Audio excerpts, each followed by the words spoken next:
वाले radio TV की शुरुआत करते हैं शिका उस खबर के साथ जिसका हम हर दिन जिक्र करते हैं। मौसम की बात कर रहे हैं क्योंकि लगातार मौसम में बदलाव देखने को मिल रहा है और मौसम सुहावना बना हुआ है। मौसम ऐसा है कि लोग चाय पकौड़ों का लुत्फ आराम से ले सकते हैं। इसके पहले भीषण गर्मी होने लगे, आप चाय और पकौड़ों का लुत्फ जो है पहले से उठा लीजिए क्योंकि आने वाले दिनों के लिए भी यानी कि हो सकता है कि सैटरडे संडे को भी बारिश हो। और इससे अच्छी बात क्या हो सकती है उन लोगों के लिए जिनकी 2 दिन छुट्टी होती है। मुझे बहुत दुख है कि हमारी 1 दिन छुट्टी होती है शिका, और जिस दिन हमारी छुट्टी होती है बात यह है कि उस दिन बारिश नहीं होती, हम चाय पकौड़ों का लुत्फ आराम से नहीं उठा पाते हैं। बिल्कुल सोनाली, उस दिन बारिश नहीं होती है और मौसम इतना भीषण गर्मी वाला होता है कि हम बोलते हैं भाई आज हमारी छुट्टी क्यों है। तो देखिए, देश में मौसम एक बार फिर से तेजी के साथ बदल रहा है। मानसून की रफ्तार अब और भी ज्यादा बढ़ चुकी है और अगले कुछ दिनों में कई राज्यों में इसका असर और भी ज्यादा देखने को मिलेगा। देखिए, मौसम विभाग यानी कि IMD ने कई जगहों पर बारिश, आंधी, तूफान और लू को लेकर अलर्ट जारी किया है। देखिए, खुश तो आप हो जाइए, लेकिन उस खुशी के बाद आपको चिलचिलाती गर्मी और धूप का सामना भी करना पड़ेगा। क्यों सोनाली? बिल्कुल। अब आने वाले दिनों की अगर बात करें तो मौसम विभाग की तरफ से मॉनसून अगले 4 से 5 दिनों में देश के कई और हिस्सों में आगे बढ़ेगा। इसे आपको बता दें कि तेलंगाना, उड़ीसा, झारखंड, बिहार और छत्तीसगढ़ जैसे राज्य इसमें शामिल है जहां पर बारिश का असर देखने को मिल सकता है, मानसून का असर देखने को मिल सकता है। और इसका मतलब है कि इन राज्यों में बारिश की गतिविधियां और भी तेज हो सकती है। हालांकि पहले से बारिश तो हो ही रही है और गतिविधियां जो है और भी तेज हो जाएंगी। और दिल्ली को लेकर के भी यह अलर्ट जारी किया गया है कि आने वाले दिनों में जिस तरीके का मौसम बना हुआ है, मानसून की भी आपको बता दें कि मानसून भी आ सकता है। आने वाले दिनों में बारिश भी देखने को मिल सकती है, यानी कि लोगों को अब भीषण गर्मी से राहत मिलेगी। हालांकि जिस तरीके का मौसम बना हुआ है, लगातार मई की बात कर ले, हम जून की बात कर ले, जुलाई की बात कर ले, लगातार बारिश का दौर देखने को मिल रहा है। यानी कि दिल्ली वाले ठंडा है। हाँ, यानी कि दिल्ली वाले जो है गर्मी का एहसास इस बार नहीं कर पाए। क्या लगता है आपको कि ऐसा हुआ है? बिल्कुल सोनाली, ऐसा ही हुआ है इनफैक्ट, क्योंकि हम दोनों ही, मैं दिल्ली में रहती हूँ, आप नोएडा में रहते हैं, दोनों क्षेत्र दिल्ली NCR के अंदर आते हैं। पल भर में बारिश होती है, पल भर में धूप निकल जाती है, लेकिन जिस तरह से भीषण और चिलचिलाती गर्मी का सामना करना पड़ता था हर बार, हर साल, इस बार ऐसा कुछ देखने को नहीं मिला। गर्मी का सामना तो करना ही पड़ा सबको, लेकिन देखिए 2-4 दिन की गर्मी, उसके बाद फिर बारिश, 3-4 दिन गर्मी, उसके बाद फिर बारिश। तो कहीं ना कहीं मौसम बैलेंस बना रहा। गर्मी भी लोगों को कहीं ना कहीं सताती दिखी है और कहीं ना कहीं ठंडक भी लोगों को राहत देती दिखी है। लेकिन सोनाली देखिए, प्लस पॉइंट तो ये कि जो बारिश है, अक्सर हम देख रहे हैं, हम अपने रेडियो प्रोग्राम के जरिए लोगों को जानकारी देते हैं कि वीकेंड में बहुत ज्यादा बारिश वगैरह का जो मंजर है देखने को मिलता है। यानी कि लोगों की छुट्टी भी, ऊपर से प्लानिंग भी पहली कर लेते हैं और हम अपने प्रोग्राम के जरिए पहली अपडेट दे देते अपने दर्शकों को कि भाई आने वाले वक्त में क्या मौसम रह सकता है। मौसम सुहावना बना रहेगा तो आप प्लान बना लीजिए। अगर मौसम थोड़ा शुष्क रहेगा, गर्म रहेगा, यूं ही चिलचिलाती धूप और गर्मी का सामना आपको करना पड़ेगा, तो आप घर में ही AC में आराम कीजिए, टीवी में नेटफ्लिक्स लगा लीजिए, वेब सीरीज खोल के देखिए, घर से बाहर मत निकलेगा। लेकिन जो मौसम है फिलहाल बहुत ही ज्यादा सुहावना कुछ दिनों में बना रहेगा और ऐसी ही तस्वीर आगामी दिनों में भी आपको देखने को मिलेगी। इसलिए आज फ्राइडे का दिन है और आज यानी कि 2 दिन बाद, अब कल ही वीकेंड है, 2 दिन भी नहीं सोनाली, इनफैक्ट कल ही वीकेंड लग जाएगा, सैटरडे संडे। तो आप प्लानिंग कर लीजिए कि भाई कहाँ जाना है, क्या कुछ प्लान करना है और कहाँ कहाँ एंजॉय करना है आपको। बिल्कुल, इसका मतलब है कि जो लोग पहाड़ी क्षेत्रों में जाना चाहते थे, हिमाचल, शिमला का आनंद लेना चाहते थे, आपको जाने की जरूरत नहीं है, पैसे खर्च करने की जरूरत नहीं है। आप दिल्ली में ही रहिए और दिल्ली में ही मौसम का मजा लीजिए, बारिश का मजा लीजिए और आराम से घर में बैठिए। देखिए 19 जून यानी कि आज की बात करें, आज से लेकर के 22 जून के बीच में आंधी और बारिश की संभावना मौसम विभाग की तरफ से जताई गई है। यानी कि जो दोपहर के वक्त आप चिलचिलाती धूप, गर्म हवाएं और काफी परेशानी भी होती है लोगों को। मौसम विभाग की बात करें और स्वास्थ्य विभाग की बात करें तो अलर्ट भी जारी किया गया था कि भाई आप दोपहर के वक्त अपने घरों से बाहर मत निकलिए क्योंकि ऐसे में तबीयत खराब हो सकता है, डिहाइड्रेशन हो सकती है। ज्यादा से ज्यादा पानी आप उस वक्त में पीने की कोशिश करें। लेकिन अब मौसम जो है सुहाना बना हुआ है, यानी कि आप आराम से एंजॉय कर सकते हैं। दोपहर के वक्त भी कुछ लोग बाहर जाना चाहते हैं, फ्रेंड्स के साथ एंजॉय करना चाहते हैं, तो वो लोग भी इस मौसम का आनंद ले सकते हैं और अपने दोस्तों के साथ भी एंजॉय कर सकते हैं। यानी कि 19 यानी कि आज से लेकर के 22 जून की बात करें तो आने वाले दिनों के लिए अलर्ट जारी किया गया है, यानी कि बारिश भी देखने को मिल सकती है, तो अपने साथ छाता जरूर रख करके चले, क्योंकि अगर बारिश होती है तो बारिश में भी काम आ जाएगा, अगर धूप देखने को मिलती है तो धूप में भी उस छाते का इस्तेमाल आप कर सकते हैं। तो सोनाली, आपका वीक ऑफ कब है, आपके क्या प्लान है, ये भी बता दीजिए। मेरा तो कोई भी प्लान नहीं है, मैं आराम से घर में सोऊंगी। लगता है आपके कुछ प्लान हैं, आप बाहर जाने वाले हैं। रहते रहते भाई मौसम सुहावना और ऋषिका घर से बाहर नहीं निकले और घूमने ना जाए, ऐसा नहीं हो सकता। और दिल्ली के लोगों के अंदर वैसी एक खुजली सी होती कि भाई आज तो यहाँ चलते वहां चलते, क्योंकि दिल्ली है इतनी खूबसूरत, जगह जगगह घूमने के लिए है। अगर हम रात की बात करें, सोशल नाइट की जो लाइफ है वो भी बहुत ज्यादा अच्छी है। दिन की बात करें तो हम सीपी जाना पसंद करते हैं, सीपी में हर तरह की चीज हमें देखने को मिल जाती है, हर तरह के आउटलेट्स देखने को मिल जाते हैं। तो बस हम लोग ये माइंड में सोच रहे होते कि भाई मौसम कब अच्छा होगा और कब हम लोग अपने घर से फरार होंगे। तो चलिए, अब आप घर से निकलने की बात कर रहे हैं तो आगे की जो खबर है वो भी हम आपको दे देते हैं कि अगर आप अपने घर से बाहर जाना चाहते हैं और नमो रेल सेवा जो है वो शुरू हुई थी और वो दिल्ली से मेरठ तक उसकी शुरुआत हुई थी, लेकिन अब आप इससे ऋषिकेश तक जा सकती है। वाह! तो मुझे लगता है आप प्लानिंग कर रही हैं, तो इसके शुरुआत होने के साथ आप ऋषिकेश आराम से नमो भारत से जा सकती हैं। बिल्कुल, बाय रोड भी आसान रहता है, लेकिन नमो भारत मतलब सारी सुविधा आपको मिलने वाली है, हर चीज आपको नमो भारत में उपलब्ध रहेगी। देखिए, दिल्ली से मेरठ के बीच चल रही नमो भारत ट्रेन अब सिर्फ एक कॉरिडोर नहीं है, बल्कि इसका जो निर्माण है वो तेजी के साथ बढ़ता जा रहा है।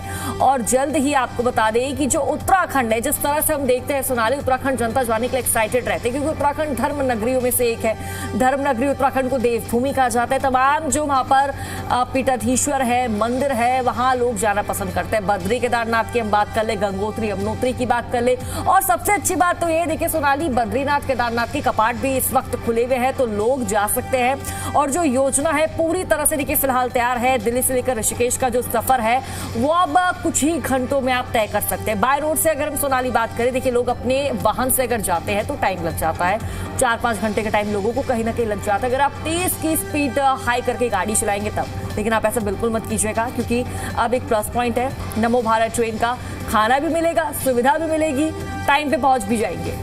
बिल्कुल, ये जो तस्वीरें हैं मैं चाहूंगी कि एक बार फुल स्क्रीन पर करके दिखा दीजिए ताकि लोग अच्छे से देख सके, क्योंकि लोग मेरठ तक का सफर जो है आसानी से तय कर पा रहे थे, लेकिन अब नमो भारत की मदद से जब पूरा का पूरा कॉरिडोर जो है वो बन करके तैयार हो जाएगा और उसके बाद लोग आसानी से ऋषिकेश भी नमो भारत से जा सकते हैं।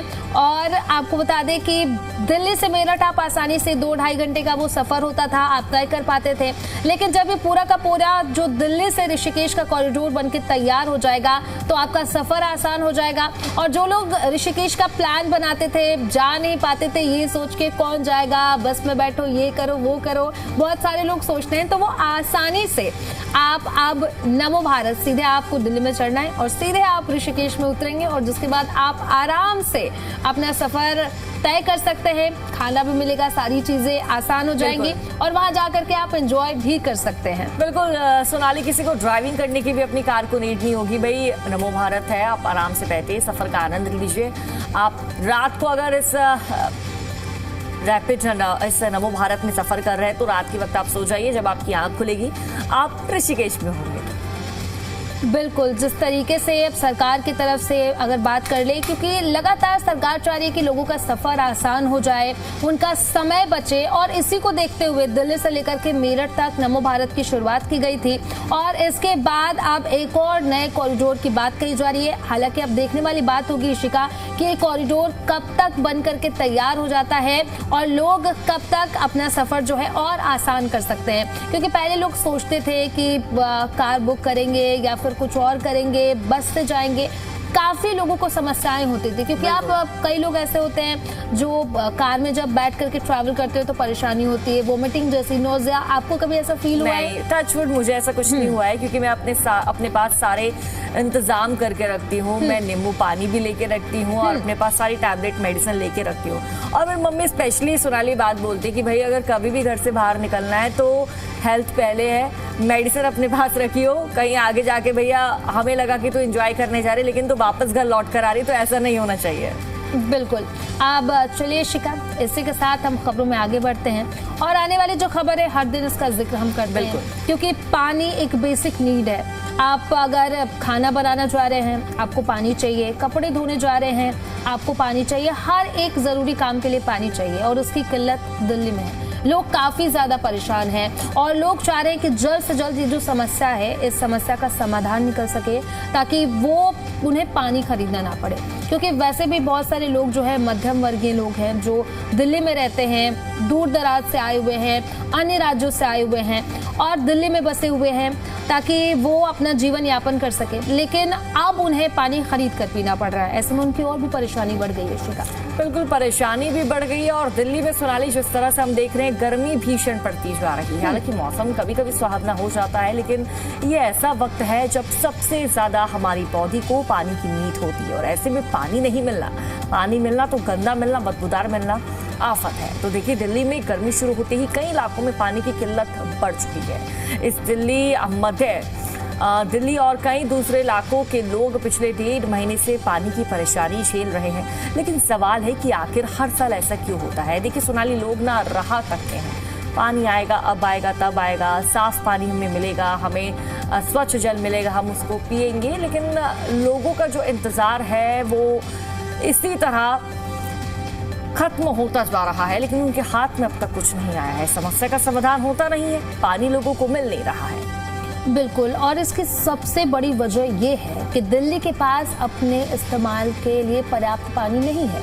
दिल्ली अपनी ज़रूरत का ज़्यादातर पानी यमुना, गंगा जल और दूसरे राज्यों से मिलने वाले पानी पर निर्भर होकर पूरा करती है। ऐसे में जब गर्मियों में नदी में पानी कम होता है तो दिल्ली में भी सप्लाई प्रभावित होने लगती है। कई ऐसे इलाके होते हैं जहाँ पर पानी नहीं पहुँच पाता है, पानी पहुँचता है बदबूदार पानी पहुँचता है जिसका इस्तेमाल लोग नहीं कर सकते हैं। ऐसे में लोग लगातार इसको लेकर के शिकायत भी कर रहे हैं कि कब वो दिन आएगा जब उन्हें ऐसे परेशान नहीं होना पड़ेगा, वो भी पानी जैसी मूलभूत सुविधा के लिए।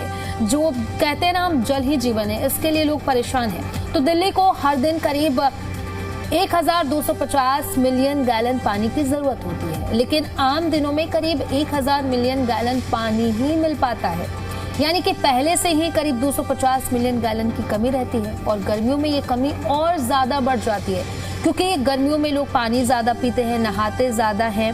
अब ऐसे में पानी की जरूरत जो है वो और ज्यादा बढ़ जाती है और साथ ही साथ लोगों की परेशानी भी बढ़ जाती है। तो दिल्ली की समस्या सिर्फ पानी की कमी नहीं है, बल्कि पानी का सही इस्तेमाल और उसे बचाकर रखने की व्यवस्था भी अब चुनौती है। हालांकि सरकार की तरफ से रेन वाटर हार्वेस्टिंग को लेकर के बात कही जा रही है कि अब रेन वाटर हार्वेस्टिंग करेंगे, पानी को सेव करेंगे, आगे इसका इस्तेमाल करेंगे, लेकिन ये देखने वाली बात होगी कि कब तक ये जो है इसमें काम किया जाता है। बस कही जाती है लेकिन धरातल पर नजर नहीं आती। देखिए दिल्ली में हर साल अच्छी बारिश होती है, औसतन 774 मिलीमीटर से ज्यादा बारिश होती है, लेकिन इसका बड़ा हिस्सा नालों और ड्रेनों में बहकर निकल जाता है। अगर बारिश के पानी को जमा किया जाए और जमीन में उतारा जाए तो काफी हद तक पानी की समस्या कम हो सकती है। लेकिन सोनाली, देखिए दिल्ली में जगह जगह गड्ढे हैं। सरकार से गुहार लगाई जाती है, नगर निगम से, प्रशासन से कि भाई इन गड्ढों को ठीक कर दो, लेकिन गड्ढों को भी ठीक करने वाला कोई नहीं। एक्सीडेंट तो हो ही रहा है और बारिश का जो पानी इन्हीं गड्ढों पर जमा हो जाता है, जिसके चलते बारिश का पानी भी यूज नहीं हो पा रहा है। तो देखिए हर तरफ से जो दिल्ली की जनता है त्राहिमाम कर रही है, चारों तरफ से ही घिरी हुई है। अब हालांकि इसमें देखना होगा कि अब प्रशासन, सरकार क्या एक्शन लेगी और लोगों को पानी कब तक मिलेगा। चलिए आगे बढ़ेंगे और ये जो खबर अब मैं आपको बताने वाली हूँ आपके रोजमर्रा दैनिक जीवन से जुड़ी हुई है। खबर क्या है ये आप सुनिए ध्यान से। देखिए ऑटो से जुड़ी हुई खबर है। शहर कोई भी हो, लेकिन ऑटो में लोगों को बैठाने का जो नियम है वो ऐसा लगता है कि जैसे एक ही जैसा हो, चाहे बात हम शहर की करें या फिर किसी भी ग्रामीण क्षेत्र की बात करें।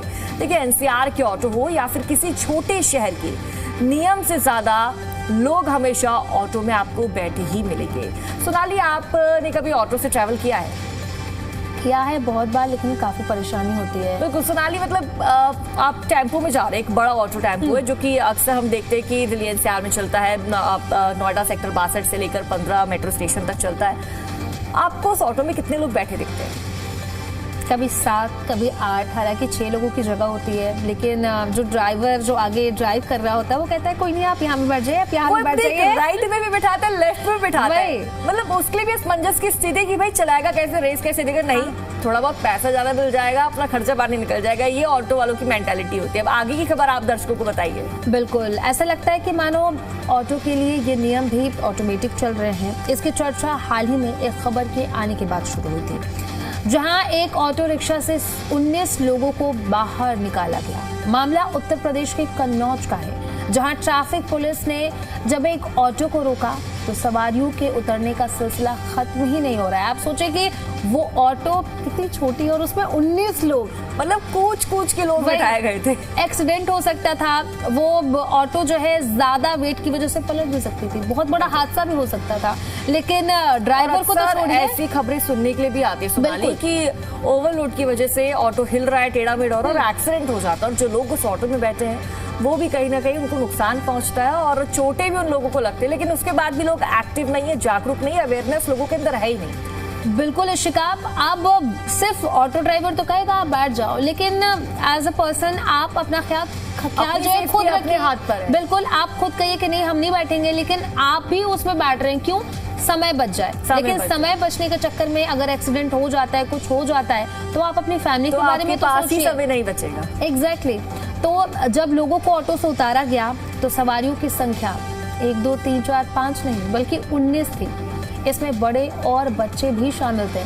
मतलब सोचिए कि लोग अपनी परवाह तो नहीं कर रहे, लेकिन अपने बच्चों की भी परवाह नहीं कर रहे, अपने बच्चों को भी उसमें बिठा रहे कि आप भी बैठ जाओ। सोनाली देखिए, ऐसा दिल्ली एनसीआर में स्पेशली ऐसा देखने को मिलता है ना, जब ऑटो के अंदर कोई बड़ा बैठता हो तो जो ये ऑटो वाले होते हैं वो बच्चों को गिनते ही नहीं है। वो कहते हैं बच्चे ये तो गोदी में बैठ जाएंगे, इनकी तो कोई वैल्यू ही नहीं, इनकी कोई संख्या नहीं है, तो माँ बाप की गोदी में बैठ जाएंगे, तो उनको वो गिनते ही नहीं। और इस खबर में भी आज यही आपको देखने को मिलेगा। बिल्कुल। तो पुलिस ने जब ऑटो चालक से इतनी सवारियों को बैठाने की वजह पूछी तो उसने बताया कि सवारी तो 15 हैं, बाकी 4 तो बच्चे हैं। अब देखिए बच्चों की गिनती है ही नहीं। भाई एज अ पेरेंट्स आपकी जिम्मेदारी बनती है कि आप अपने बच्चों की सेफ्टी का ध्यान रखें, और आप खुद अपने बच्चों को लेकर के बैठ गए जब आप देख रहे हैं कि उसमें ऑलरेडी इतने सारे लोग हैं, फिर भी ये बहुत बड़ी लापरवाही है शिका, और पेरेंट्स को खुद इसके बारे में सोचना चाहिए।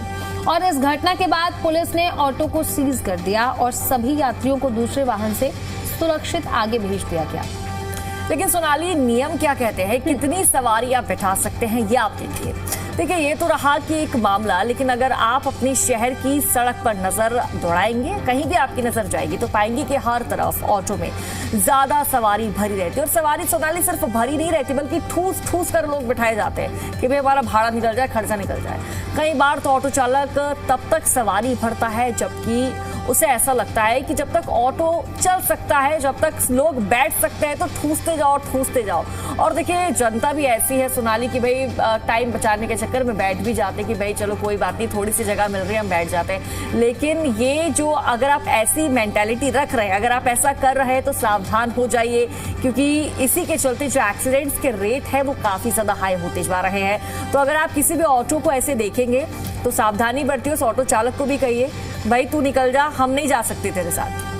बिल्कुल शिका, अब इसी के साथ खबरों में आगे बढ़ते हैं, आगे की जानकारी देते हैं। क्या आप भी बाजार से घी खरीद के या फिर मसाले खरीद कर खाती हैं? सोनाली, मेरा तो मतलब ऐसा है कि मुझे हर चीज में घी चाहिए। हलवे में तो घी डलते डलता है, इनफैक्ट स्पेशल चीजें होती है कुछ ऐसे, उनमें भी मुझे घी डाल के खाना ही पसंद होता है। लेकिन अगर आप भी घी खाते हैं तो इस खबर को बहुत ही ध्यान से सुनिएगा और समझिएगा। देखिए ये खबर आपके लिए बेहद जरूरी है। FSSAI ने दिल्ली और हरियाणा में कार्रवाई करते हुए नकली और मिलावटी घी बनाने वाले एक बड़े नेटवर्क का भंडाफोड़ किया है। यानी कि अगर आप बाजार से घी खरीदते हैं और आप ये सोचते हैं कि वो घी जो है इसमें कोई भी मिलावट नहीं है, हम अच्छा घी खा रहे हैं, शुद्ध घी खा रहे हैं, लेकिन जब भंडाफोड़ किया गया तो उसमें क्या कुछ पता चला, ये मेरी सहयोगी इशिका बताएंगे। बिल्कुल देखिए, इस अभियान के दौरान 6,500 लीटर से ज्यादा संदिग्ध मिलावटी घी और उससे जुड़ा कच्चा माल मिला है। यानी कि आप लोग जो घर के अंदर घी ला रहे हैं, किसी भी ब्रांड का क्यों ना हो, देखिए आजकल हर कोई अपने ब्रांड को प्रमोट करता है। टीवी चैनल्स में देखते हैं, अक्सर सोनाली न्यूज़पेपर में देखते हैं कि शुद्ध देसी गाय का घी, लेकिन वो शुद्ध देसी नहीं होता बल्कि मिलावटी होता है। मिलावटी कैसे होता है आप समझिए। देखिए जांच में पता चला कि घी में वनस्पति तेल और पशु वसा जैसी चीजों की मिलावट की जा रही है, जिससे आपका गला खराब होगा, आपकी हेल्थ खराब होगी। और कहा सुना लिए जाता है कि घी खाने से सेहत बनेगी, बॉडी स्ट्रांग होगी। इससे आपकी सेहत बनेगी नहीं बल्कि बिगड़ेगी। देखिए एफएसएसएआई के अधिकारियों ने बताया कि उन्हें कुछ ऐसे विज्ञापनों की, एक ऐसे एडवर्टीजमेंट की जानकारी मिली जिनमें बिना जरूरी लाइसेंस और सही लेबलिंग के घी नहीं बेचा जा रहा था। यानी कि देखिए सोनाली, एडवर्टीजमेंट जिस तरह से मैंने कहा, एडवर्टाइज तो ये कर देते हैं, टीवी अखबारों में चला देते हैं, लेकिन क्या ये घी अच्छा है, क्या ये घी खाने लायक है, ये आप जरूर जानिए। बिल्कुल इशिका, मैं एक आर्टिकल पढ़ रही थी 2 दिन पहले, और उस आर्टिकल में मैंने पढ़ा कि बहुत सारे जैसे कि ऑर्गेनिक लगा तो देते हैं लेकिन वो ऑर्गेनिक होते ही नहीं है। बहुत सारी कंपनी जो हैं वो अपने नाम और ब्रांड के आगे, चाहे घी की बात कर ले, चिप्स की बात कर ले, हेल्थ लगा देंगे, ऑर्गेनिक लगा देंगे, लेकिन उनके पास सर्टिफिकेट ही नहीं है। अब सोचिए किस तरीके से जो ये कंपनियां हैं आपको अपने जाल में फंसा रही हैं। तो किसी भी ब्रांड का घी या फिर कोई भी सामान, मसाले, कुछ भी लेने से पहले आप एक बार जरूर चेक कर ले कि क्या उनके पास जो जरूरी दस्तावेज होते हैं, जो सर्टिफिकेट्स होते हैं, क्या उनके पास हैं। उसके बाद ही आप चीजों को खरीदिए, क्योंकि ऐसे तो आपके साथ धोखाधड़ी हो रहा है। बिल्कुल सोनाली, और आगामी दिनों में त्योहारों की शुरुआत होने वाली है, रक्षाबंधन, सब त्योहार आने वाले हैं और लोग घी, मिठाई सबका सेवन ज्यादा करते हैं, हर चीज में घी का इस्तेमाल होता है। तो अब आने वाले दिनों में ये बिजनेस धड़ल्ले से चलेगा। तो इसलिए अगर आप कोई भी घी ले रहे हैं तो सावधानी के साथ आप इस्तेमाल कीजिए, उसको चेक कीजिए, उसके बाद ही आप उसका सेवन कीजिए। अब आगे बढ़ेंगे, बात करेंगे पेट्रोल और डीजल के दामों की। अगर हम दिल्ली की बात करें तो देखिए दिल्ली में 102 रुपये 12 पैसे पर लीटर पेट्रोल का दाम है। डीजल की बात करें तो 95 रुपये 20 पैसे प्रति लीटर। सीएनजी के दाम की बात करें तो 83 रुपये 9 पैसे सीएनजी का दाम बना हुआ है। अब नोएडा और गुरुग्राम की क्या रेट है, सोनाली आपको बताइए। नोएडा की बात करें तो पेट्रोल की कीमत है 102.12 पर लीटर के हिसाब से। डीजल की कीमत की बात करें तो ये है 95.56 पर लीटर के हिसाब से। और सीएनजी की कीमत की बात करें तो ये 91.70 पर किलोग्राम के हिसाब से। गुरुग्राम की बात करें तो पेट्रोल की कीमत है 102.62 पर लीटर के हिसाब से। डीजल की कीमत की बात करें तो 95.36 पर लीटर के हिसाब से। और वहीं अगर बात करें सीएनजी की तो यह 88.12 पर किलोग्राम के हिसाब से। अब इसी के साथ सोने चांदी के क्या कुछ रेट है वो भी हम आपको बता देते हैं। सोने के अगर दाम की बात करें तो लगातार इसमें उतार चढ़ाव में देखने को मिल रहा है, और जिस तरीके से दाम है वो दाम बता दीजिए इशिका। बिल्कुल, गोल्ड का रेट 1,48,090 रुपए, यानी कि 10 ग्राम 24 कैरेट का गोल्ड आपको मार्केट प्राइस से ही मिलेगा। चांदी की बात करें 2,50,000 रुपए किलो आपको चांदी का भाव मिलेगा।